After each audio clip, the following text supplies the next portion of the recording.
Hello and welcome back to Bicycle Legs and another edition of Studio Albums Ranked. Today we're going to be looking at the studio albums of the wonderful English singer Peter Gabriel, obviously very well known as the former lead singer of Genesis, went on to have a very successful solo career in his own right. Now, before we get into this one, I'm going to need to define terms a little bit here because Peter Gabriel's done a lot of different kinds of albums, and I'm only going to be covering a particular kind of album, what I consider to be his core studio albums. So when I say that, what I'm going to be leaving out is I'm not going to be obviously including any live albums, because I never do in these shows. I'm also not going to be including any soundtrack albums, and I'm not going to be including the last couple of albums that he's done, Scratch My Back and New Blood. Now, Scratch My Back is an album of cover versions done orchestrally, and New Blood is orchestral versions of old Peter Gabriel songs. So I'm not going to be covering either of those albums either. I'm just going to be covering what I consider to be the 7 core studio albums for Peter Gabriel. Obviously, for those who know Peter Gabriel well, they'll know that his first 4 albums were all just called Peter Gabriel. So I'll be referring to them as Peter Gabriel 1, 2, 3, 4, and referring to them by their covers as well. So let's get into it. My top 5 was really difficult. My bottom 2 were always kind of going to be my bottom 2, and that's not to say I don't like these albums, I do, but I think the top 5 are just such stellar albums that it was really hard to put them in order. Anyway, let's start with my number 7, and that is going to be his album from 2002, Up. This is a nice album, but it's very quiet. It's very sedate for the most part. There's not a lot of up-tempo music on this album.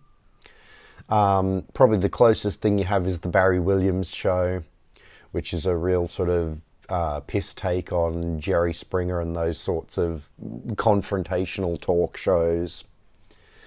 Had a very memorable film clip, as a lot of Peter Gabriel singles do. He was wonderful with his film clips. But you've also got songs like Signal to Noise and Growing Up and Darkness and My Head Sounds Like That.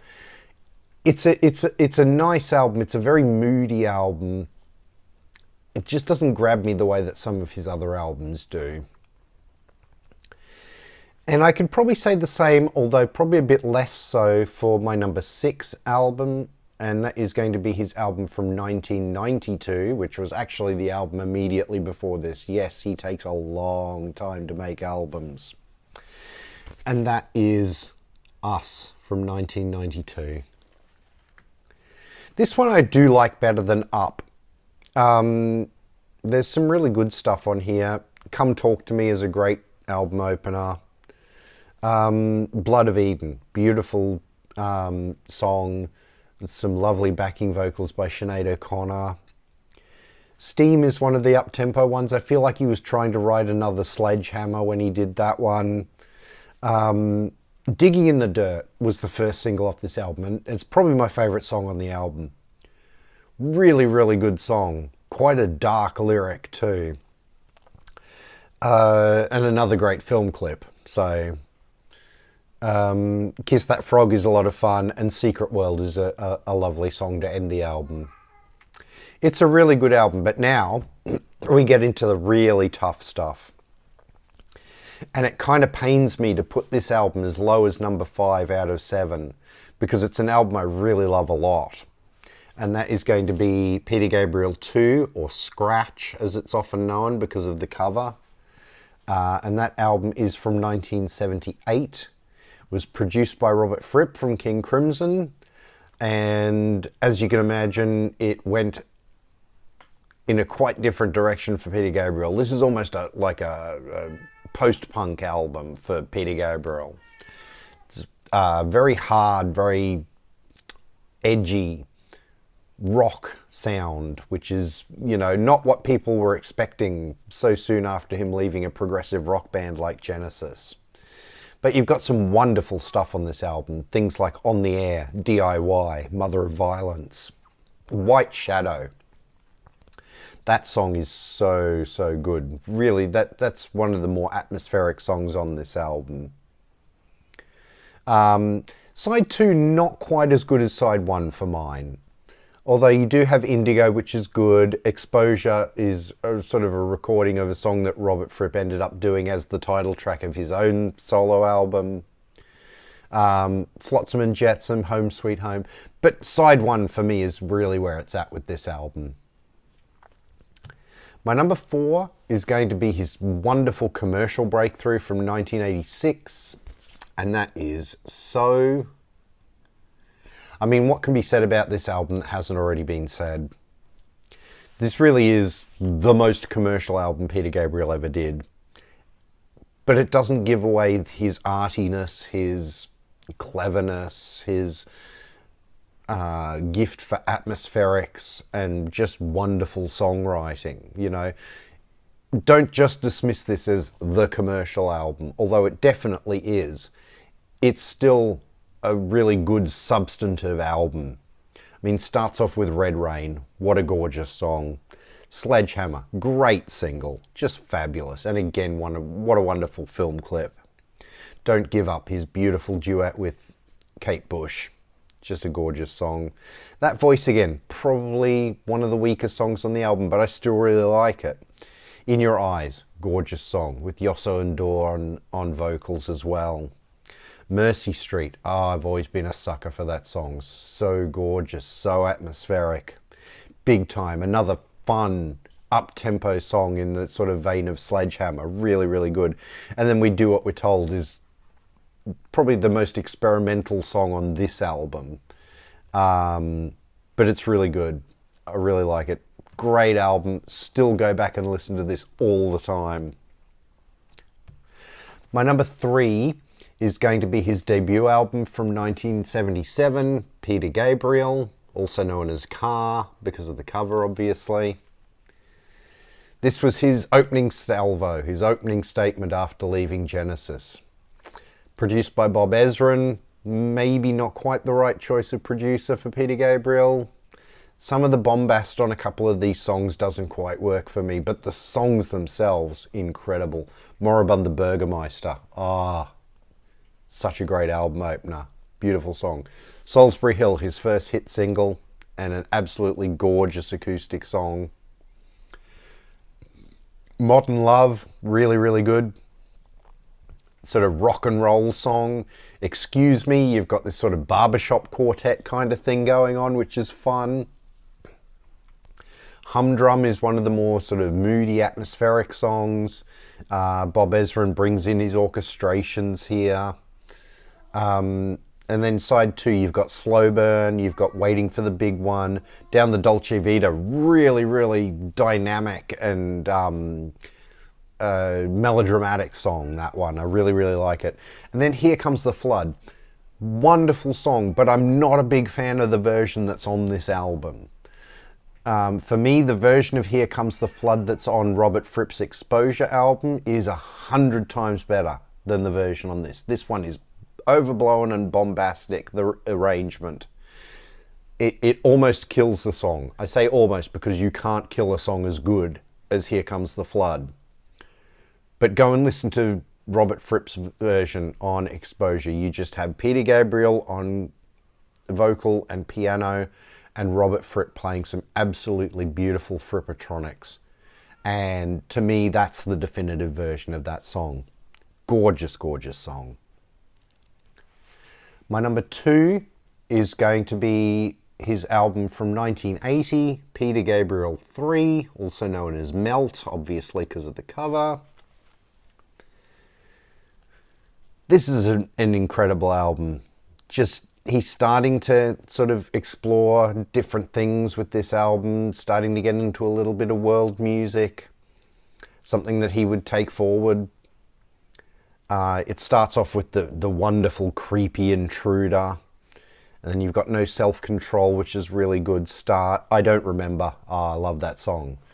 And he would do wonderful versions of that live as well. Family Snapshot's another really great song. Games Without Frontiers starts off side 2. Big single for him. Really, really like that song. And Kate Bush, again, it's like from earlier in his career. She was doing the backing vocals, the Jus Sans Frontières backing vocal on that one. Not One of Us and Lead a Normal Life are both really good songs, but then the album closes with Biko, one of his great political songs about the apartheid activist who died in police custody. Just a fabulous album, but my personal favourite, and remember, these are my favourites, I'm not saying these are the best or the worst. These are just my personal favourites. And my personal favourite Peter Gabriel album is Peter Gabriel 4, also known as Security in the United States, because they actually did give it a title in North America. So, but here it was just Peter Gabriel again. So this is my favourite Peter Gabriel album because I love the atmospheres on these songs and the wonderful use, one of the best uses of Fairlight on any album from the 80s, because he doesn't use it for sort of modern clunky sounds. He uses it for sort of really world music kind of sounds. And it works wonderfully well to add to the atmosphere of this album. But it starts off with the Rhythm of the Heat. Just really dramatic album opener, which I really, really love. San Jacinto is beautiful and brooding. I Have the Touch, a more up-tempo song. Really, really good. And then you get The Family and the Fishing Net. Oh, I love that song. Then side 2, Shock the Monkey. That was the song that introduced me to Peter Gabriel. Came out in 1982. I would have been 11 years old at the time. Wonderful single. Wonderful song on the album because it's a little longer on the album. The single was edited a little bit. Another great film clip, of course. Lay Your Hands on Me is beautiful song. Wallflower, again, another really sort of slower song, but really gorgeous and atmospheric. And then you end with the wonderful up-tempo, danceable Kiss of Life. Just an incredible album start to finish for mine.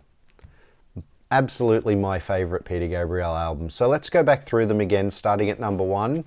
We've got Peter Gabriel 4 from 1982, also known as Security. We've got at number 2, Peter Gabriel 3, also known as Melt from 1980. At number 3, we've got Peter Gabriel 1, also known as Car from 1977.